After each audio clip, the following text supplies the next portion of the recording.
Hi friends, welcome to my channel. ನೀವಿನ್ನೂ ನಮ್ಮ ಚಾನಲ್ಗೆ ಸಬ್ಸ್ಕ್ರೈಬ್ ಆಗಿಲ್ಲ ಅಂದರೆ ದಯವಿಟ್ಟು ಸಬ್ಸ್ಕ್ರೈಬ್ ಆಗಿ. ಹಾಗೆ ಈ ಸೀರಿಯಲ್ ನಿಮ್ಗೆ ಇಷ್ಟ ಇದ್ದರೆ ಒಂದು ಲೈಕ್ ಕೊಡಿ.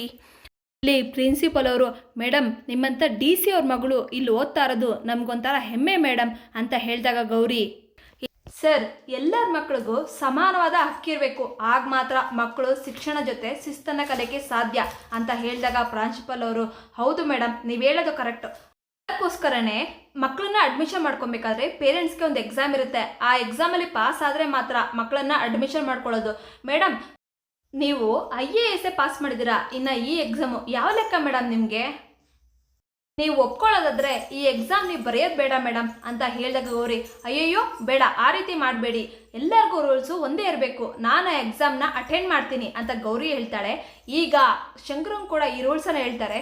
ಆಗ ಶಂಕರ, ಎಕ್ಸಾಮಾ ಅದು ನಾನು ಬರಿಬೇಕಾ ಅಂತ ಹೇಳಿದಾಗ ಪ್ರಾಂಶುಪಾಲ್ ಅವರು ಹೌದು ಅಂತ ಹೇಳ್ತಾರೆ. Okay I will come and right ಅಂತ ಹೇಳಿಬಿಟ್ಟು ಶಂಕರ ಇಲ್ಲಿಂದ ಹೋಗ್ತಾನೆ.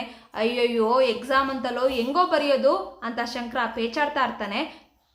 ಅವರಿಗೆ ಯಾವುದೋ ಒಂದು ಕಾಲ್ ಬರುತ್ತೆ, ವಿಜಯಕ್ಕ ನನಗೆ ಅರ್ಜೆಂಟ್ ಕೆಲಸ ಬಂದಿದೆ, ನಾನಿನ್ನ ಹೊರಡಬೇಕು, ನೀವಿಬ್ರು ಕ್ಯಾಬ್ ಮಾಡ್ಕೊಂಡು ಹೊರಡ್ತೀರಾ ಅಂತ ಹೇಳಿದಾಗ ವಿಜಯ್ ಅವರು ಸರಿ ಅಂತ ಹೇಳ್ತಾರೆ.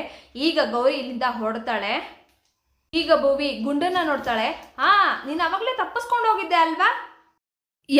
ಯಾರೋ ತಪ್ಪಿಸ್ಕೊಂಡು ಹೋಗಿದ್ದು ನೀನು ಕಣೋ, ನಿಮ್ಮ ಚಿಕ್ಕಪ್ಪನ ಕರ್ಕೊಂಬರ್ತೀನಿ ಅಂತ ಹೋಗಿದ್ದು. ಒಬ್ಬನೇ ಹೋರಾಡಕ್ಕೆ ಧೈರ್ಯನೇ ಇಲ್ವ ನಿನಗೆ? ನೋಡಕ್ ಮಾತ್ರ ಈ ಥರ ದಪ್ಪ ಇದೆಯಪ್ಪ, ತಲೆಯಲ್ಲಿ ಬುದ್ಧಿನೇ ಇಲ್ಲ ಅಂತ ಹೇಳಿದಾಗ ಗುಂಡ ಭುವಿಗೆ ಹೊಡಿತಾನೆ. ಭುವಿ ಕೂಡ ಗುಂಡಂಗೆ ಹೊಡಿತಾನೆ. ಇದನ್ನ ನೋಡಿ ಶಂಕರ, ಇಲ್ಲ ಸಮಾಧಾನವಾಗಿಲ್ಲ, ನಾನು ಮಾತಾಡ್ತೀನಿ ಅಂತ ಭುವಿ ಕಡೆ ನೋಡ್ತಾನೆ. ಭುವಿನ ನೋಡಿ ತುಂಬ ಖುಷಿ ಆಗುತ್ತೆ. ಅಲ್ಲೇ ಕೂತ್ಕೊಂತಾನೆ. ರೌಡಿ ಬೇಬಿ ಅಂತ ಹೇಳಿದಾಗ ಭುವಿ ಕೂಡ ಬ್ಯಾಡ್ ಬಾಯ್ ಅಂತ ಹೇಳಿ ಶಂಕರನ ತಬ್ಕೊಂಡ್ಬಿಡ್ತಾಳೆ. ಬ್ಯಾಡ್ ಬಾಯ್, ನಾನು ನಿನ್ನ ನೋಡ್ತೀನೋ ಇಲ್ವೋ ಅಂತ ಅನ್ನಿಸ್ಬಿಟ್ಟಿತ್ತು, ಕೊನೆಗೂ ಸಿಕ್ಕಿದ್ಯಲ್ಲ, ಅದು ಸರಿ, ನೀನು ನನ್ನ ನೋಡ್ಕೊಂಡು ಇಲ್ಲಿಗೆ ಬಂದ್ಯಾ ಅಂತ ಹೇಳಿದಾಗ ಶಂಕರ, ಅಲ್ಲ ರೋಡಿ ಬೇಬಿ, ಇದು ನಮ್ಮೂರೇ, ನಮ್ಮ ಗುಂಡನ್ನ ಅಡ್ಮಿಷನ್ ಮಾಡೋಕ್ಕೆ ಅಂತ ಸ್ಕೂಲಿಗೆ ಬಂದಿದ್ದೆ, ಆವಾಗ ನೋಡು ನಮ್ಮ ಗುಂಡಿನಿಂದ ನೀನು ಸಿಕ್ಬಿಟ್ಟೆ. ಬ್ಯಾಡ್ ಬಾಯ್, ನಾನು ನಿನ್ನ ಎಲ್ಲೆಲ್ಲ ಹುಡುಕುತ್ತೆ ಗೊತ್ತಾ, ನಿನ್ನ ಫೋನ್ ನಂಬರ್ ಕೂಡ ಇರಲಿಲ್ಲ, ನೀನು ಸಿಗ್ತೀಯೋ ಇಲ್ವೋ ಅಂತ ಅನ್ಕೊಂಡ್ಬಿಟ್ಟಿದ್ದೆ ಅಂತ ಹೇಳಿದಾಗ ಶಂಕರ, ಹೂ ಕಣಮ್ಮಿ, ನಾನು ಊರೆಲ್ಲ ಹುಡುಕ್ತೆ, ನೀನು ಸಿಗ್ಲೇ ಇಲ್ಲ, ಫೋನ್ ನಂಬರ್ ಕೂಡ ಇರಲಿಲ್ಲ, ಸಿಗ್ತೀಯೋ ಇಲ್ವೋ ಅಂತ ಅನ್ಕೊಂಡ್ಬಿಟ್ಟಿದ್ದೆ, ಕೊನೆಗೂ ಸಿಕ್ತಲ್ಲ ಅಂತ ಶಂಕರ ಹೇಳ್ತಾನೆ. ಇಬ್ರು ಕೈ ಕುಲ್ಕಿ ಫ್ರೆಂಡ್ಸ್ ಆಗಿ ಅಂತ ಹೇಳಿದಾಗ ಗುಂಡ ಮತ್ತೆ ಭುವಿ ಕೈ ಕುಲ್ಕಿ ಫ್ರೆಂಡ್ಸ್ ಆಗ್ತಾರೆ. ವಿಜಯ್ ಅವರು ಕ್ಯಾಬ್ನ ಬುಕ್ ಮಾಡ್ತಾರೆ.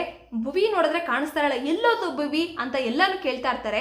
ಆಗ ಯಾರೋ ಒಬ್ರು, ಮೇಡಮ್ DC ಮಗಳನ್ನ ಹುಡುಕ್ತಾ ಇರೋದು, ಅವಳನ್ನ ಯಾರೋ ರೌಡಿಗಳು ಅಟ್ಟಾಡ್ಸ್ಕೊಂಡೋದ್ರು ಮೇಡಮ್, ಹೋಗಿ ಹುಡುಕಿ ಅಂತ ಹೇಳಿದಾಗ ಗಾಬರಿಯಾಗಿ ವಿಜಯ್ ಅವರು ಭುವಿನ ಹುಡ್ಕಕ್ಕೆ ಹೋಗ್ತಾರೆ. ಆದರೆ ಭುವಿಯಲ್ಲಿ ಶಂಕರನ ತೊಡೆ ಮೇಲೆ ಮಲಗಿರ್ತಾಳೆ.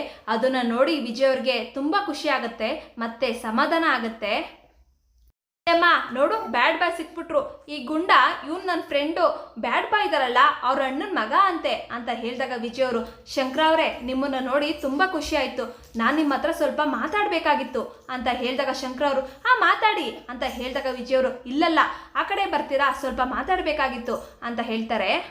ಗೌರಿ ಎಲ್ಲ ಡಿಪಾರ್ಟ್ಮೆಂಟನ್ನು ಕರೆಸಿ ಈ ಸಲ ರೌಡಿಗಳ ಪರೇಡ್ ಮಾಡಬೇಕು, ಯಾರ್ಯಾರು ಏನು ಮಾಡ್ತಾ ಇದ್ದಾರೆ ಅಂತ ರೌಡಿ ಶೀಟರ್ಗಳನ್ನ ಕಂಟ್ರೋಲ್ ಮಾಡಬೇಕು, ಮುಂದೆಲ್ಲ ಅಂಶ ಹಾಕ್ಬೇಕು, ಯಾರ ಹತ್ರ ಸೈನ್ ಮಾಡಿಸ್ಕೊಂಡು ತಗೊಂಬರೋದಲ್ಲ, ಸ್ಟ್ರಿಕ್ಟ್ ಆಗಿರಬೇಕು ಅಂತ ಗೌರಿ ಪ್ರೆಸ್ ಮೀಟ್ ಮಾಡಿ ಹೇಳ್ತಾ ಇರ್ತಾರೆ. ಹೀಗೆ ಈ ಸಂಚಿಕೆ ಮುಕ್ತಾಯಗೊಳ್ಳುತ್ತೆ. ದಯವಿಟ್ಟು ನಿಮ್ಮ ಅನಿಸಿಕೆಗಳನ್ನು ಕಮೆಂಟ್ ಮಾಡಿ. Thank you.